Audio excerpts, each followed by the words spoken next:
tonight. I don't usually start off a show like this, but what's the old saying that you can't hold an old dog down? I think that's what we saw this past Sunday. Wow. Welcome to Unapologetic, everyone. I am Chet.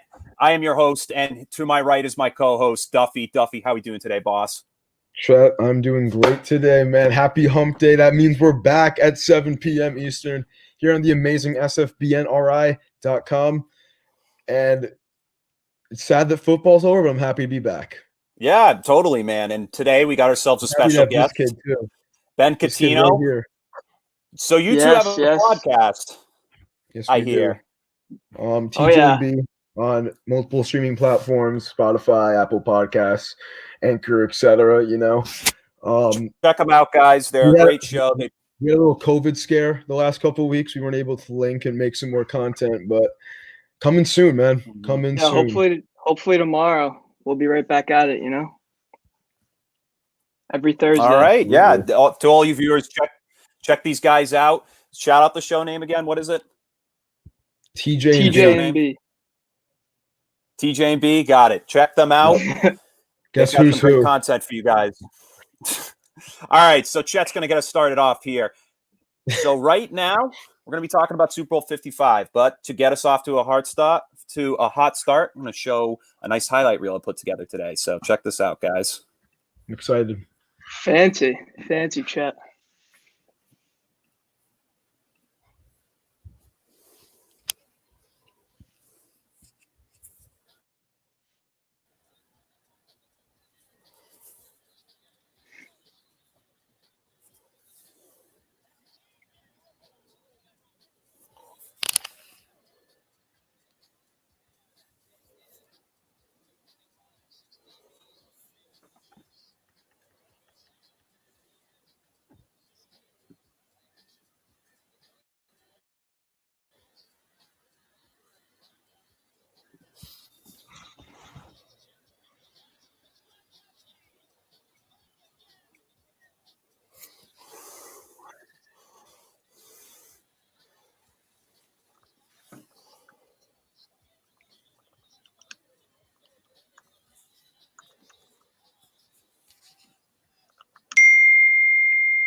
Chet, I think it's lagging for me and Ben. Yeah, it's kind of lagging like frame by frame. I didn't know if I was bugging at first.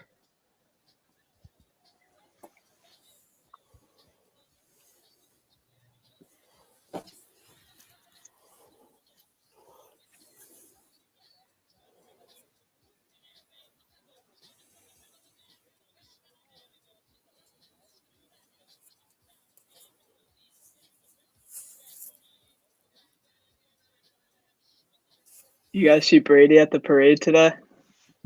Dude, that was awesome. Brady was so at the parade today, bro. He was having a blast. My favorite comment was TB12 took a day off the diet, the TB12 diet. First Gronk, Denzel Lombardi, and now Tom Brady throws it to another boat. It was really showing that highlight reel too, Chet. Great tape. I mean, it was lagging for me. I don't know if it was lagging for everybody else too.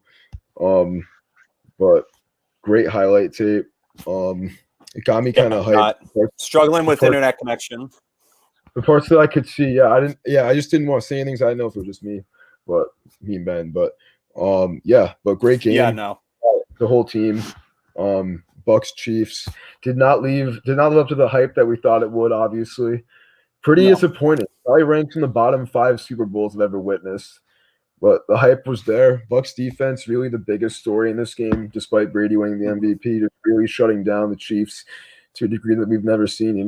that was the first time in the Mahomes era they didn't score a touchdown in the game, which is an unprecedented stat through at least like 50 starts.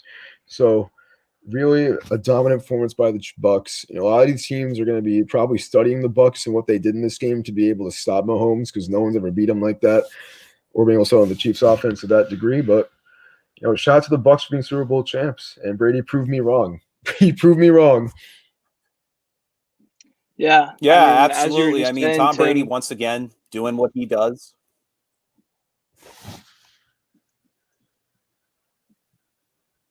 Yeah, Brady. Yeah, I mean, as you were just saying, Tim, guys, let me see. Teams are definitely going to study what the Bucks did this game to stop the Chiefs. I mean, I know earlier in the week we also went on Chat Talk. Go give that a follow on Spotify. But we were talking about how the Bucks can't go with their usual game plan, which is to send a lot of pressure and send all of their D linemen, such as Jason Pierre-Paul, Vita Vea, Shaq Barrett. I think I saw a stat that they only rushed more than 4 or 5 of their players 6 times throughout the game. So they took a really conservative approach, and they didn't let Tyreek Hill have another beast performance like he did in week 12 or 13 whenever they played. He had 200 yards in the first quarter, 2 touchdowns.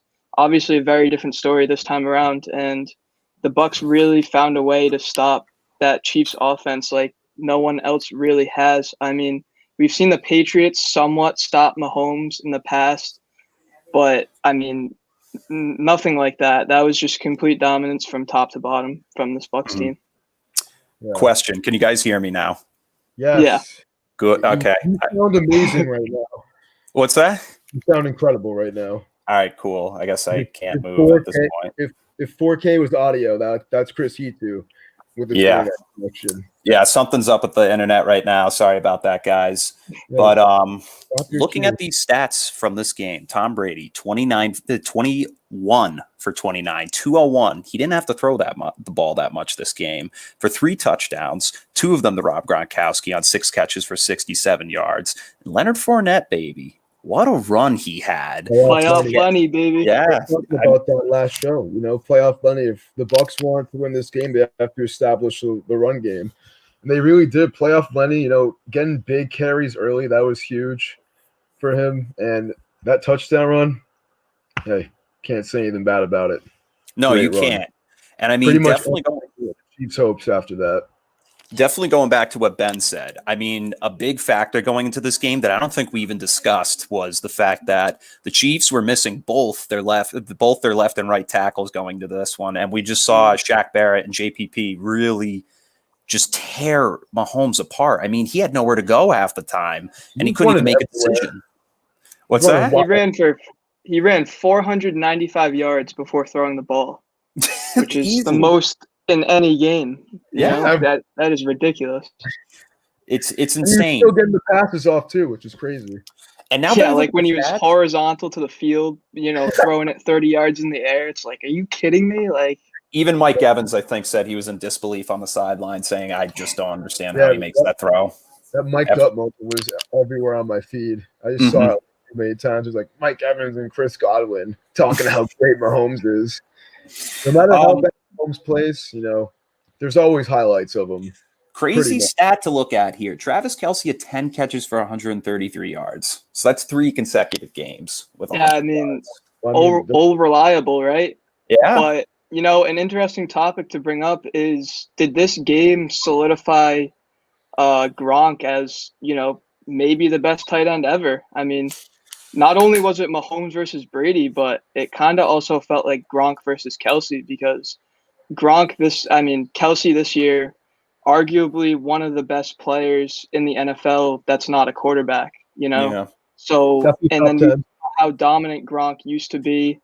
He had his some moments this year, but the Super Bowl was just extremely impressive. It just looked like old Gronk again. And I feel like this really might have solidified his spot as maybe the best tight end ever. I think maybe Tony Gonzalez is the only one you could argue now. What we saw from this season was without a doubt a rebirth for Rob Gronkowski, coming out of retirement from doing WWE stuff, and suddenly just being like, hey, hey, you know what? Screw it. Chet does it. I'll do it. So he jumped right into the action, got back with Tom Brady in Tampa, and we see him light it up. Got 7 touchdowns in the regular season, and then he goes into the postseason and lights it up. I mean, we're talking about a guy who's definitely on the rise once again, but is without a doubt one of the greatest tight ends we've ever seen in the league. Yeah. But really what this game means is, and what I didn't get to at the end of the video, I cut it short just because we were getting choppy here with the connection, as you were saying. Can you speak on these tight ends real quick, though? Sure. Before you move on. Yeah. I think Kelsey's a chance to pass Gronk one day, but they're both the same age, dude. It's kind of hard to do it now. Yeah, they're both the same age. That's a big factor. That was all over my feed too. I'm sure everyone else saw it. You know, maybe if the Chiefs win a couple more, probably not. Maybe this will set them on a Seahawks type trajectory. I mean, hopefully not. I don't think it will. I mean, hopefully actually, because we're in the same conference as them. But Gronk, is he the GOAT tight end? I would say so. You know, 4 rings on a tight end. It's never happened Absolutely. before. I mean, I'd like to say so. I mean, transcendent talents. You know, he's one of those generational players. Tight end was not as much of a passing, catching position, with the exception of Tony Gonzalez, really, and guys like Antonio Gates. But he revolutionized them as a red zone target. You know, with that 7 touchdown season. You know, pretty much getting double-digit touchdowns every single year. Just being the guy year in and year out for the Patriots, man. Yeah. I mean, even if we just look at the past 2 Super Bowls that he's been in, versus the Rams, he had basically the play that won us the game. You know, that catch at the 1 or 2 yard line, and then we punch it in for the only touchdown of the game. Yeah. And then this past weekend, he catches the first 2 touchdowns, and the Bucs never went back after that. So, just the importance of his, big plays and the big moments is just alone incredible. Yeah. I bought a Rob Gronkowski Super Bowl 53 jersey off this Chinese website for $45. And the Super Bowl 53 patch wasn't on it, so I was kind of pissed. Yeah, you were genuinely pissed about that. Yeah, dude. I was like, what the heck? These guys just robbed me, dude. Now, looking into Brady's Super Bowl speech, he mentioned at the end that they'll be back. My question to you guys is Brady going to be back in the Super Bowl next year? It's going to be tough. Yeah, and that's the thing. We don't know anymore because he's proved us wrong. Honestly, I wouldn't doubt it at this point. I mean, could you doubt Brady at all at this point? It's almost like you have to take his word for it. Yeah, seriously. I mean, I think I don't doubt it a bit. It's going to be really tough. Some good teams in the NFC, but they're going to be the favorite going into the NFC next year. To come out of the conference. They just won the Super Bowl as a 5 seed. First wildcard team to win it since the 2010 Packers, I believe, which is a great feat. So they're going to be riding high next year. Drew Brees probably going to get out of that division. They're going to win the South with ease, I think. Yeah. And probably be the number 1 seed, man, because that defense and offense, they're such a complete team. They're going to be the favorite with so much more, nonetheless, to say the least.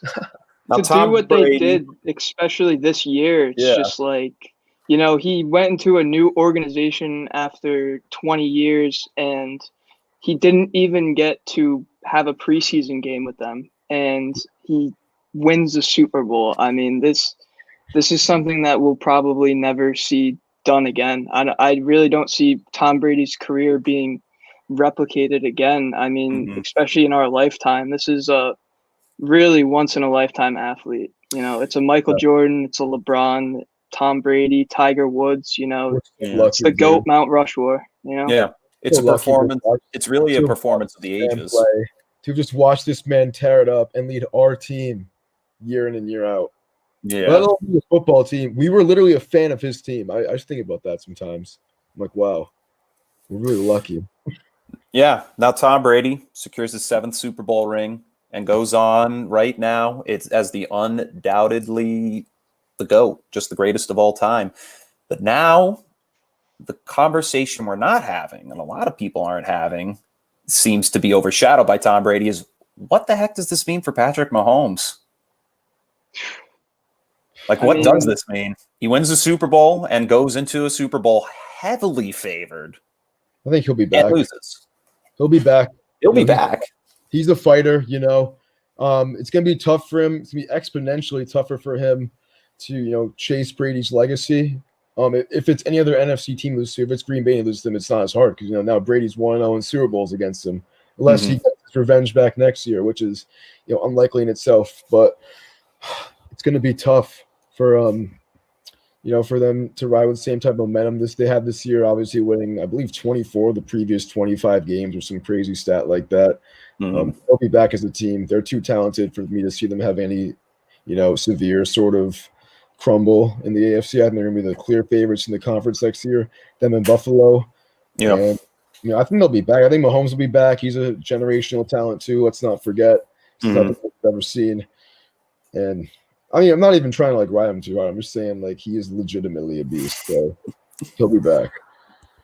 I mean, yeah, I think they'll be back too. But, you know, as Tim was saying earlier in the show, you know, this was a real smack in the face to this Kansas City team. So if other teams can figure out whatever Tampa Bay figured out on Sunday, you know, this could potentially get dangerous for this Chiefs team. And, you know, who's to say that the number one pick coming in, Trevor Lawrence, I mean, he's looked at as arguably the greatest prospect ever.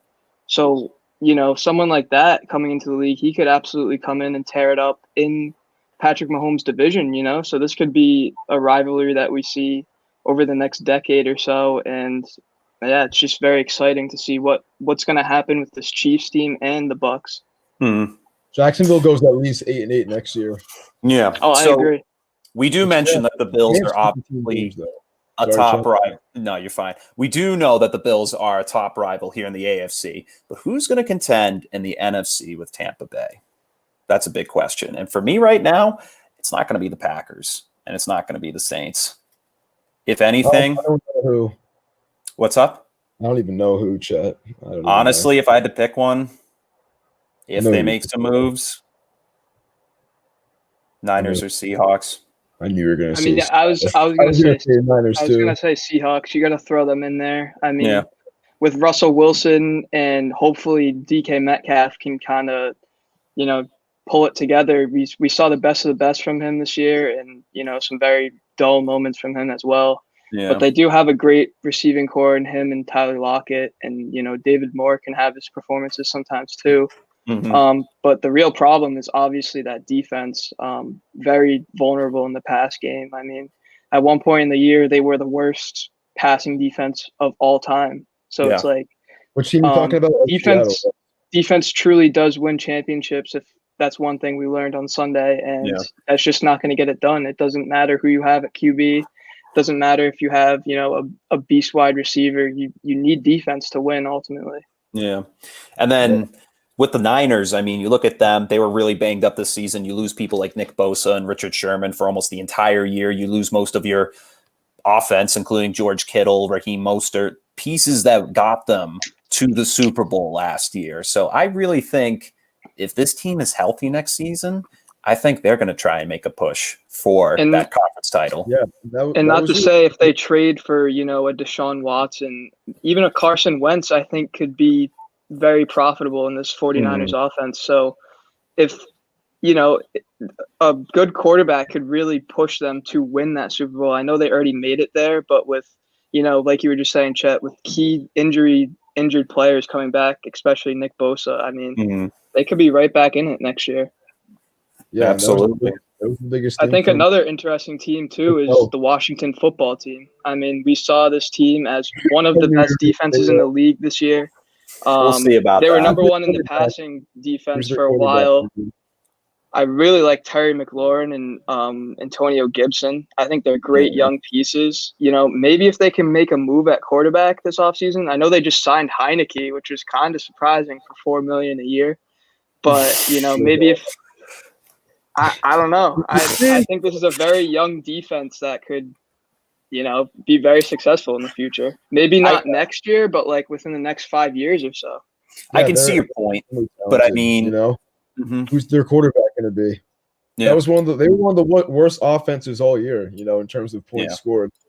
If you can get a consistent running game, passing game. Yeah. And Dak's went back in that division too. I think if they can just figure their things out in Dallas, that was one of the teams that they were one of the contenders coming into 2020 too. Mhm. And they just couldn't stay healthy at the quarterback position really cost them. And they're only one game out of the division.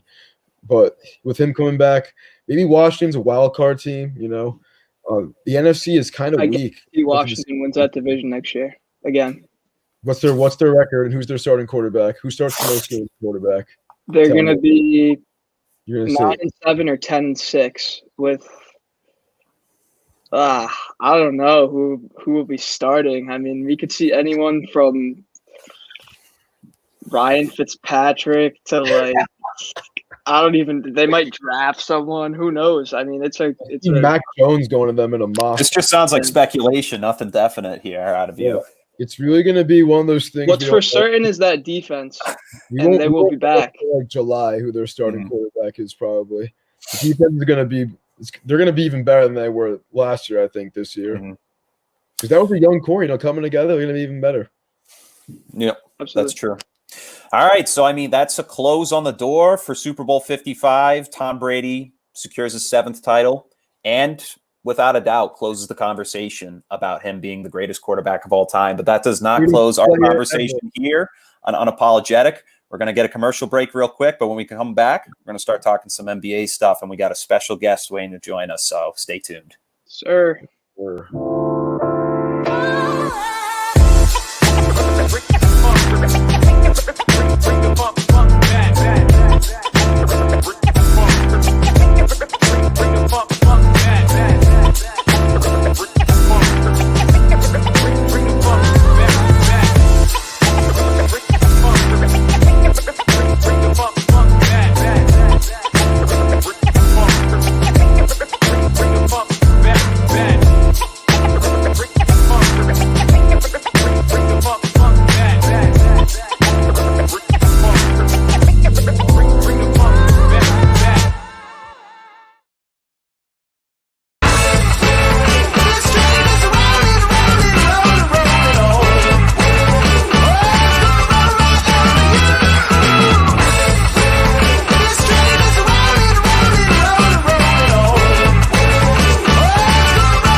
All right. Welcome back to Unapologetic with Chet and Duffy. And before I get into it, I just wanted to give Tom Brady Chet's honorary Oscar for an excellent performance of winning his 7th title. Congratulations, Tom. You earned it. All right. So we're going to start off this segment talking some NBA. But before we get into that, I'm going to bring our guest onto the show, my good friend from North Smithfield, Rhode Island, Mike Economos. Mike, how are we doing tonight, my man? Hello, I'm doing good, boys. How are you? Mike, we're chilling here on Unapologetic. Doing great. I'm actually so excited to have you tonight on the show.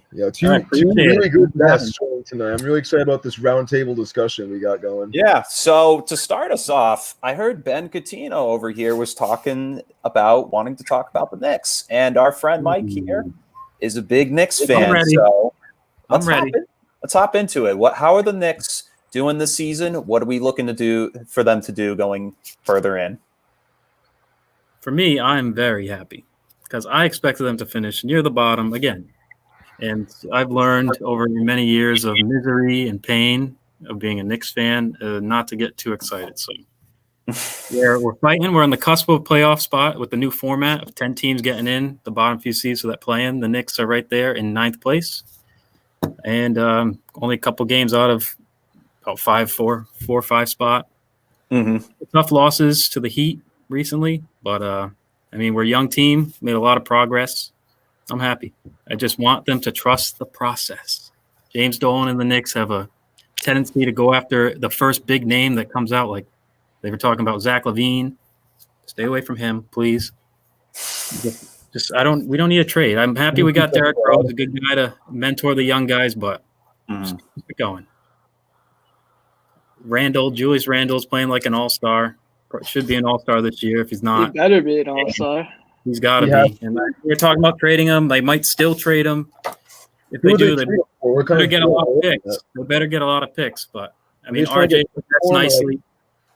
I mean, he's very impressive. He plays kind of a point forward sort of role, so he brings up the ball a lot of the times, which is like, and he's averaging like around 5 to 7 assists per game. So I mean, he's absolutely feasting this year. He's the key to that offense. He's getting 22 and 11, and then he's getting 5.8 assists. So he's playing. He's doing it all.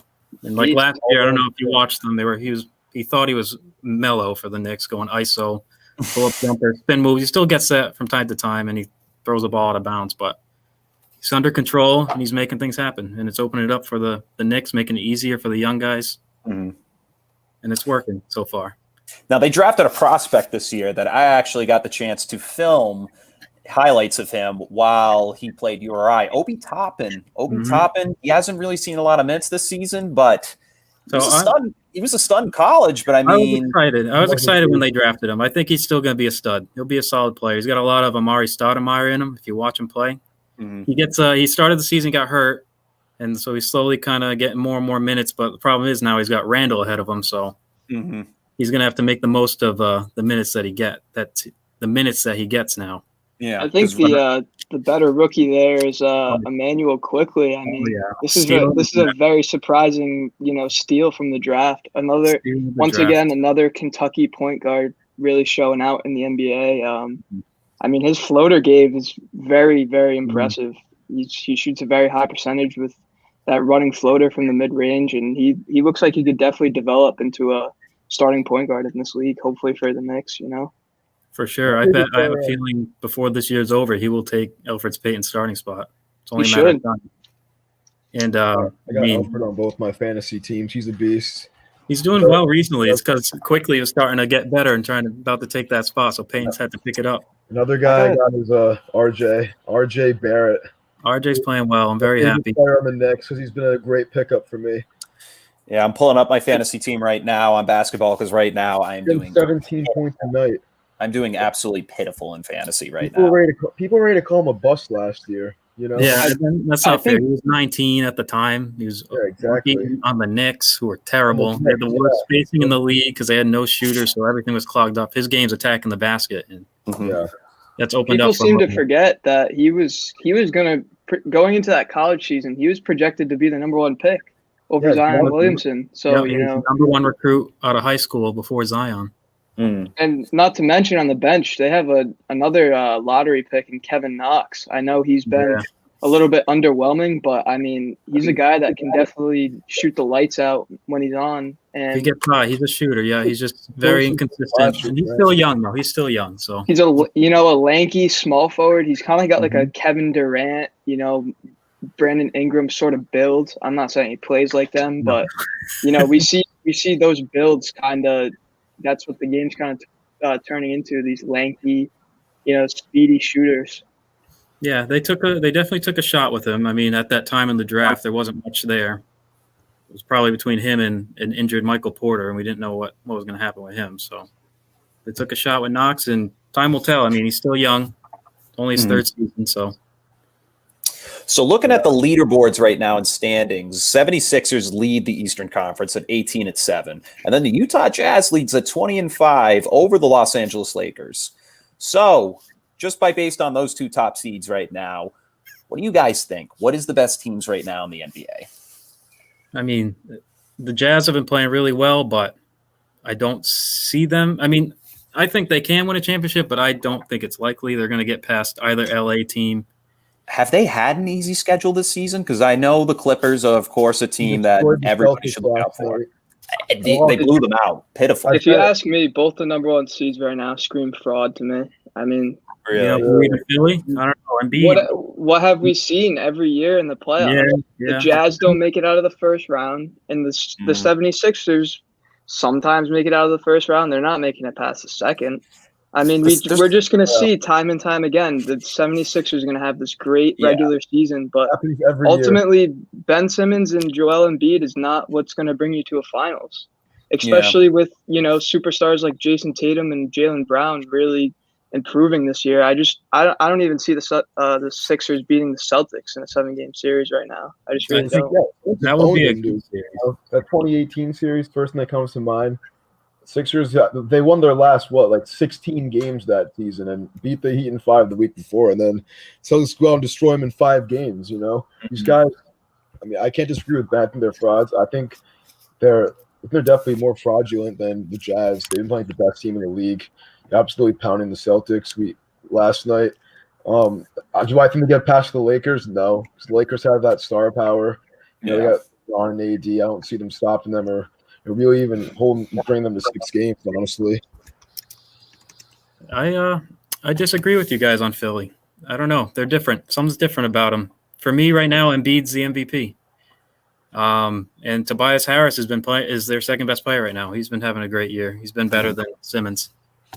And I mean, they're beating everyone. Embiid's not only scoring down low, he's shooting the ball really well, very high percentages.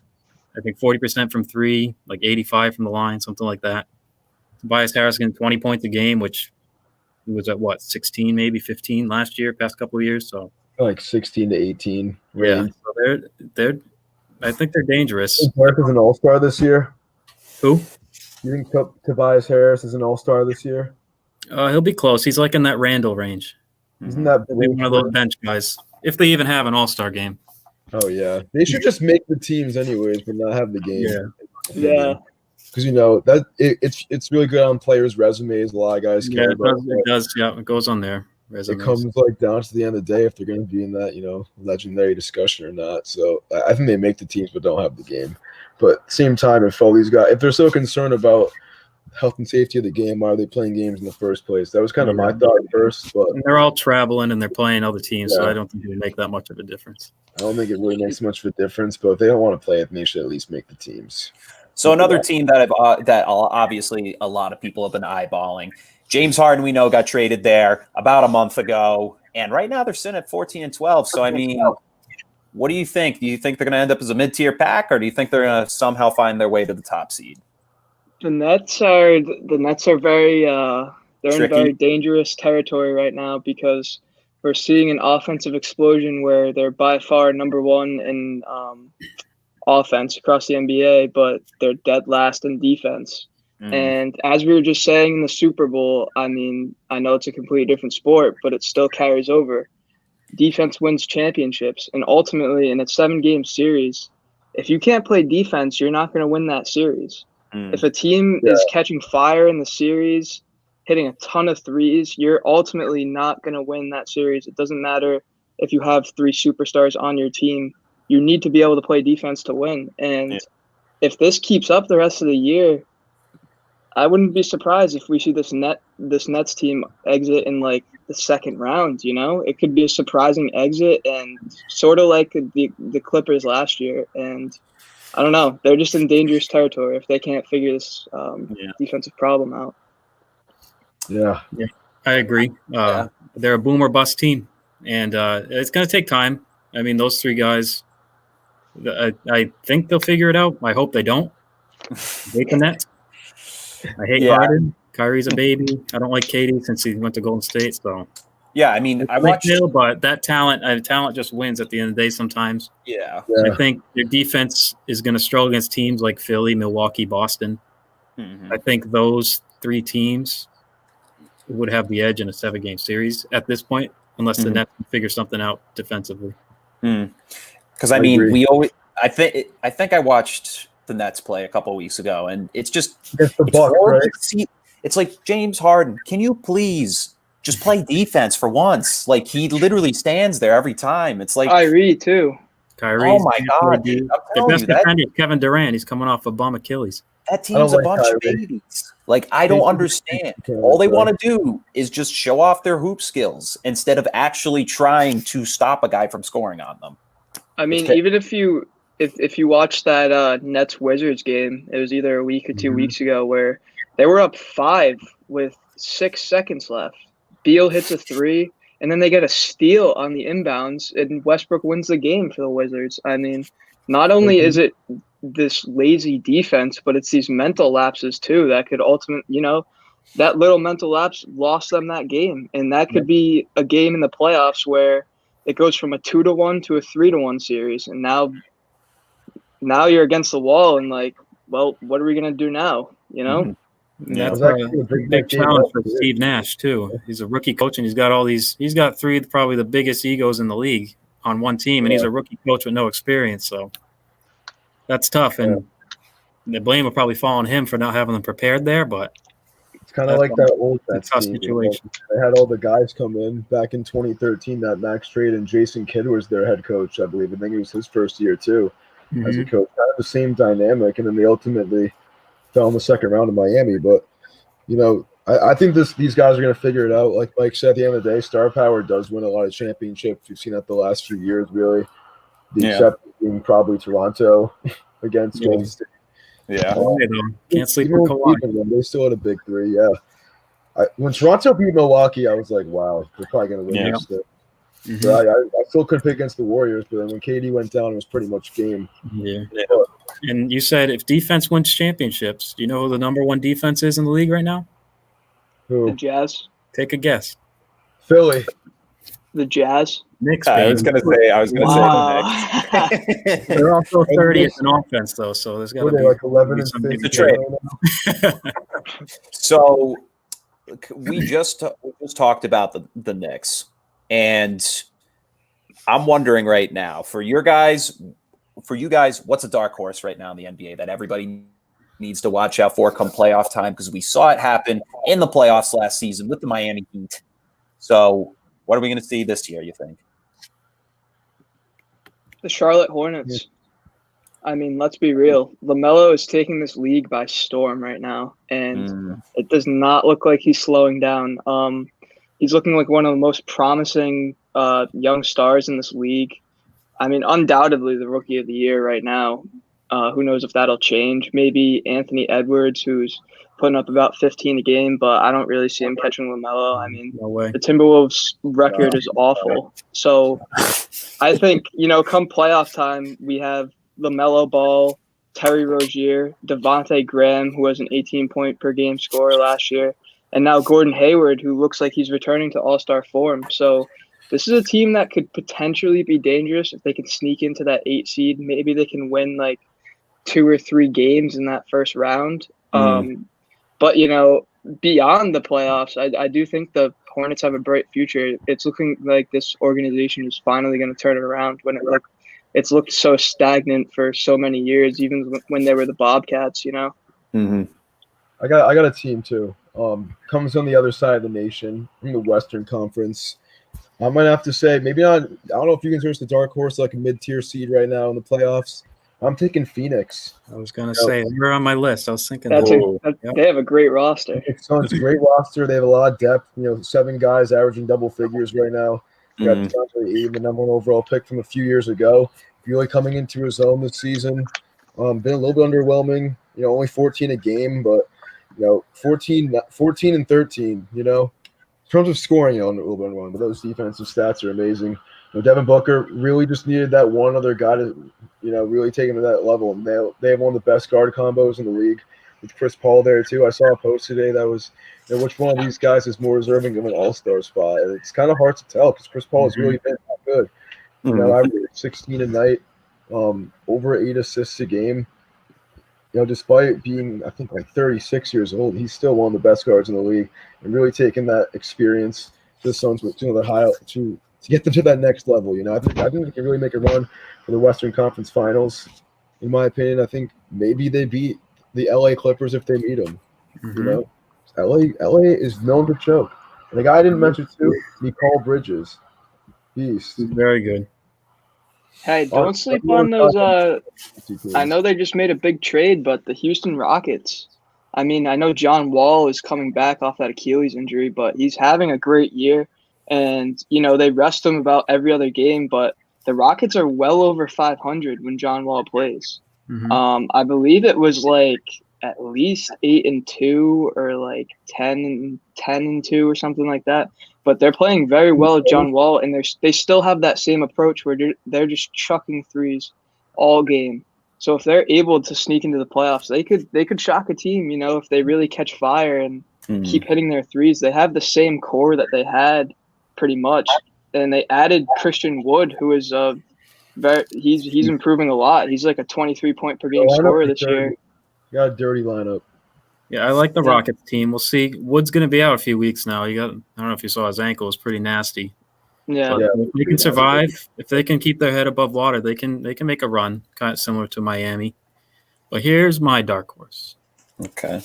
If C.J. McCollum comes back healthy and is back in form, watch out for Portland, especially the way they're playing at the bubble. If they can get hot and they start clicking, Dame's having a great year again.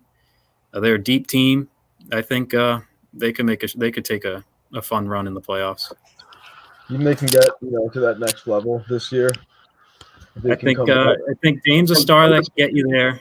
If he has supporting cast, I think McCollum's a good too. They have a shot. I think it's going to be tough to get over the two LA teams, but them in a series against Utah, I would take Portland probably full health. Full health, yeah. Full health. Utah's fraud. That's the key right now. The 7th and 14th seeds are 2 games apart right now. Yeah, it's still very early. Yes. All right. To finally put a ribbon on this segment here, let's finish it off by asking you guys, who was your early season MVP?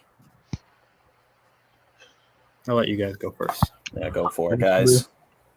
Yeah, Ben, you go first. I don't even know who to pick yet. It's kind of tough. It's very early. I'm gonna go LeBron James. Ultimately, he's my pick every single year, if I'm gonna be honest. And he's the most valuable player in the NBA. We saw Anthony Davis on his own team in New Orleans, and they couldn't even get out of the first round. Now when he pairs up with LeBron, that's championship, LeBron with a superstar of AD's caliber, you're going to win a championship. And overall, LeBron is just he's the most valuable to the Lakers, and I think the most valuable player in the league. I'm going to have to especially at this age doing what he's doing. I'm going to have to agree with Ben. He is, I think I saw a stat say he's averaging like 35 minutes a game in his age 36 season, which is pretty much unheard of. But not for LeBron James, obviously.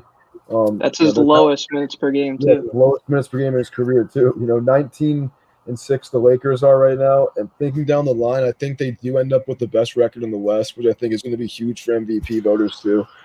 There's really no voter fatigue with LeBron because he hasn't won the award in like 8 years anyways. So I honestly think he's due for one. I think they're going to finish first in the West, and especially the storyline he has coming off of his 4th Finals MVP this year.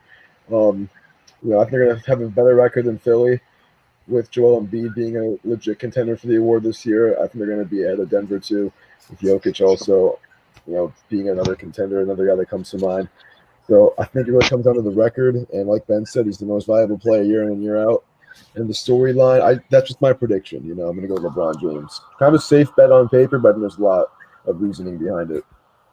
So I think either today or yesterday, the NBA released their mid-season MVP. They had the voters fill out a short ballot, and LeBron was 1, so they agree with you guys.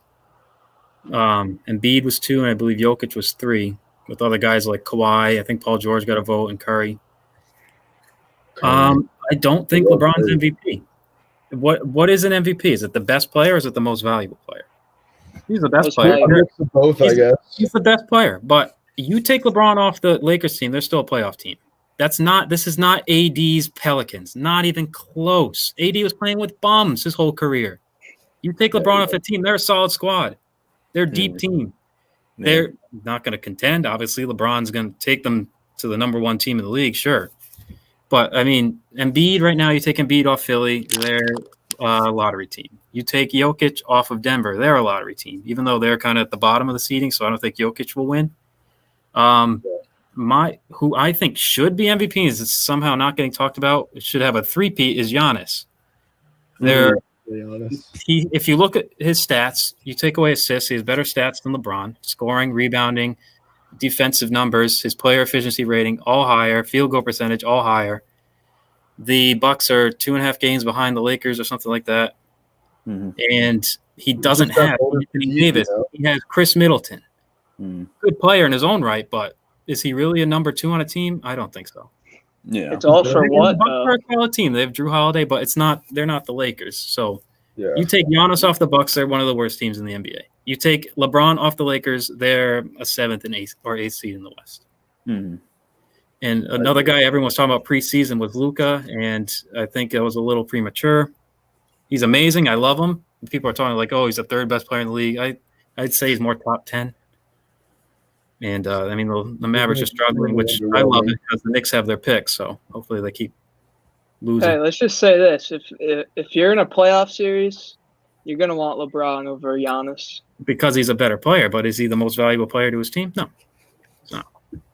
I'd say so.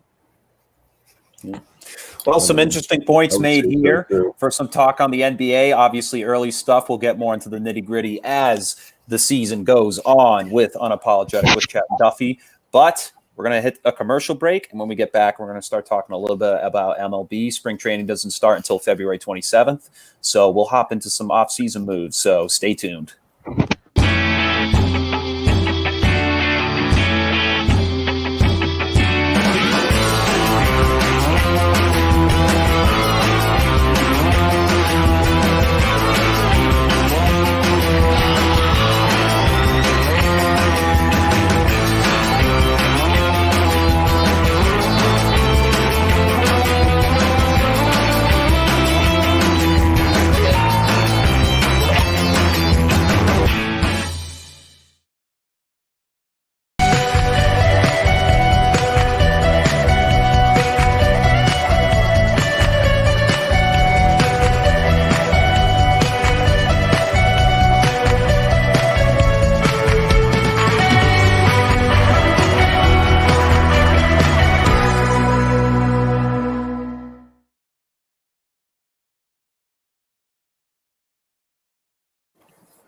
Springtime. One of the things I love about spring is going to the Economos house and playing some good old wiffle ball in the backyard.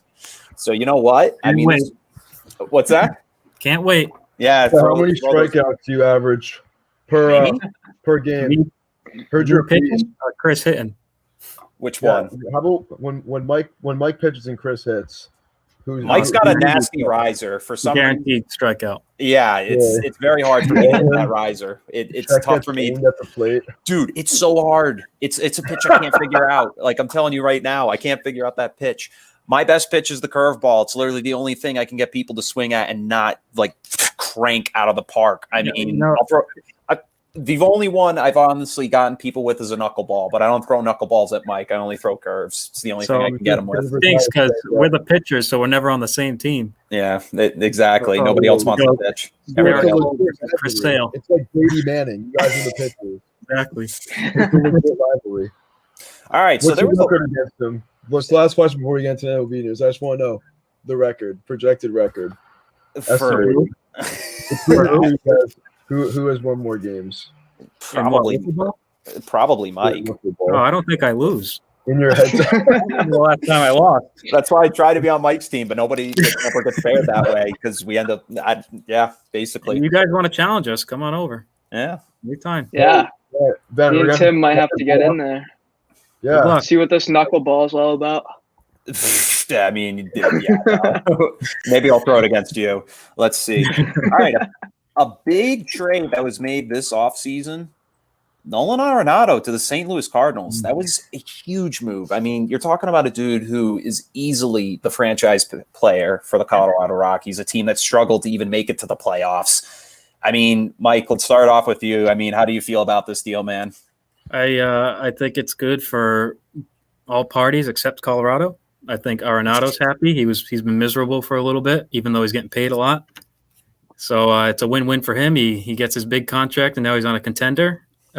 St. Louis obviously got a top 3 third baseman, maybe the best, arguably.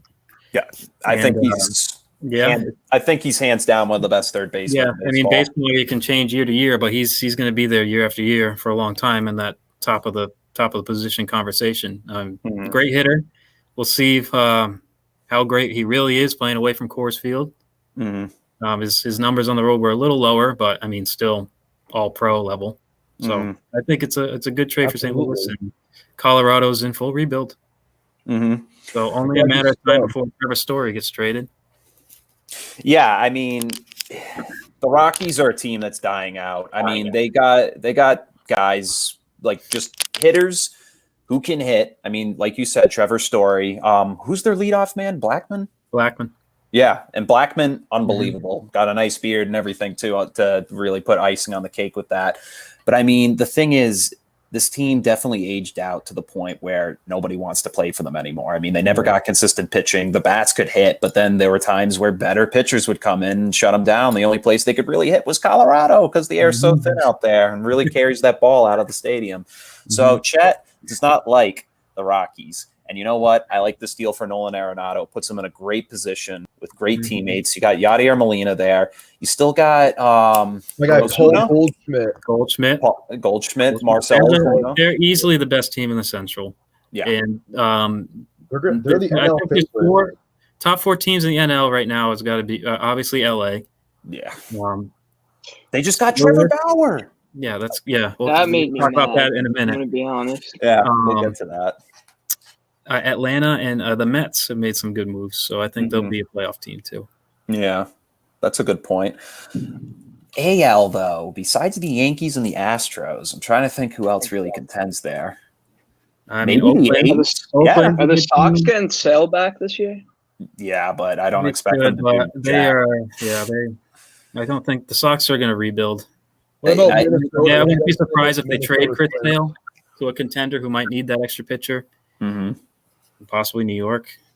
What about Didi? Pan out. What about Didi, dude? How do you feel about Didi going to Philly? Oh well, I mean, I didn't want him back. I love him. I miss him, but it's Glaber. We gotta just let Glaber develop at shortstop. He's the future. He's going to be the future star. He's got his potential is miles ahead of anything Didi could ever do. So. You want to know, when I went to Yankee Stadium, that was the jersey I saw like all the girls wearing was Gleyber Torres. People love Gleyber. And you know what?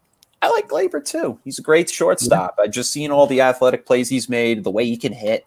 Unbelievable. And the fact DJ LeMahieu just signed a huge contract to the Yankees. Let me go find that baby. Bargain for LeMahieu. I was so angry watching headlines that they weren't even close. I was like, come on, you guys have to re-sign him. And then they got a bargain for him. So 6 years for $90 million for the number one contact hitter in baseball. Yeah. I mean, and that's what the Yankees need because everyone else is just a home run or strikeout guy. Because last season, I remember looking at the stats, and I think his average at one point was at least 500. Yeah, early on, it was just nuts. It's disgusting. The dude is disgusting. Like, it's machine. Unreal. He is a machine. The Yankees have solidified themselves as easily one of the best teams in baseball, if not the best team, but they just got to finish out at the end of the season. Problem with the Yankees is health every year. Yeah. The injuries that kill them, and they choke against Tampa. Yeah. Or they choke against Houston. Not having Severino there really killed him 2 years now. So hopefully he should be back mid-season. If he can come back to 90% of what he was and be the number 2 starter, I think that will put him – they need that to compete with LA. I think that right now, as is, they're the favorites in the AL, but I think LA is just ridiculous right now. Let me go offense and pitching. What about George Springer, though? Going to the Blue Jays on a 6-year deal. Blue Jays are on the up and up. I think with Tampa kind of selling out and getting rid of Snell, I think Toronto has a chance to take the number 2 seed in the AL East. Was Springer on the Astros before? Yes. He wanted to stop cheating. He's just going to Canada where cheating's allowed. Yeah. Where is that contract for Bauer? I'm really getting upset that I can't find that. Hold on. The Bauer contract was big, and that's why the Yankees they want to stand up the tax. So, but do you think the Dodgers are the heads-on favorite now? Yeah. Oh yeah. It's disgusting. I mean, it's interesting though because their pitching staff's insane. Some of my roommates play on the on my college baseball contract. You can put together these super teams in baseball, but it's kind of different with baseball because there's only one pitcher that starts every night, and everything can kind of blow up for the Dodgers if they don't succeed this year. Yeah, that's why in the season, they'll probably have the best record by a mile, but in the playoffs, anything can happen.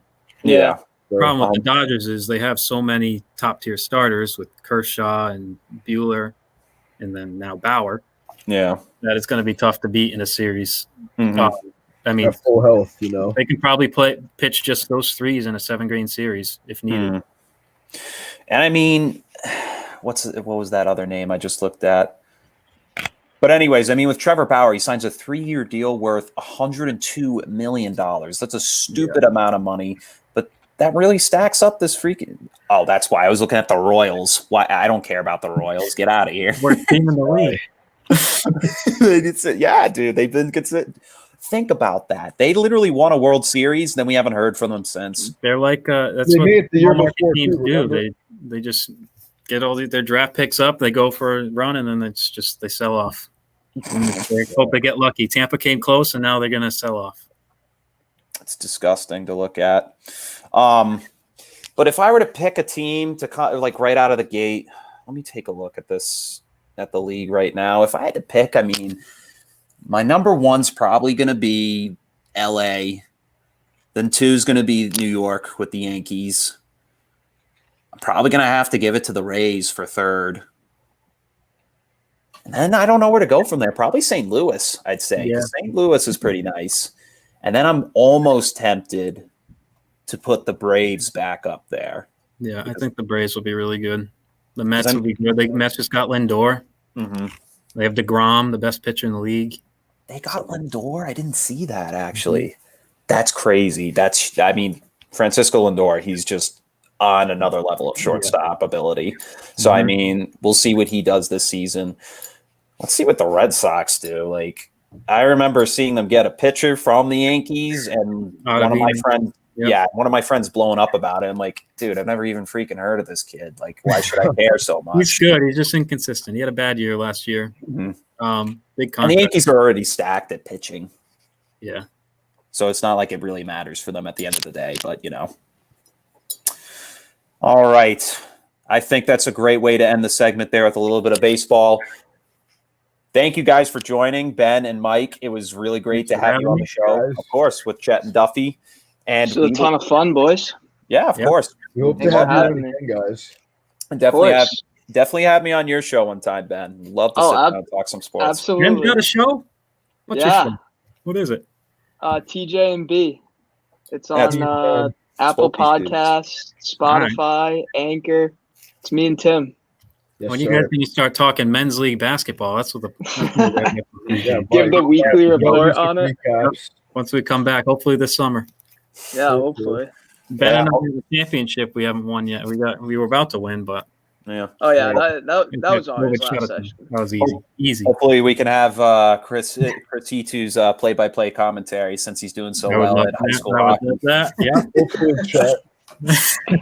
All right, well, this week's episode's honorary Oscar goes to Tom Brady once again. Thank you, my friend, for winning a Super Bowl for the 7th time and making my life a whole lot happier. And hopefully Chet's Film Corner next week will have stronger connection so he can actually play the video without having it lag.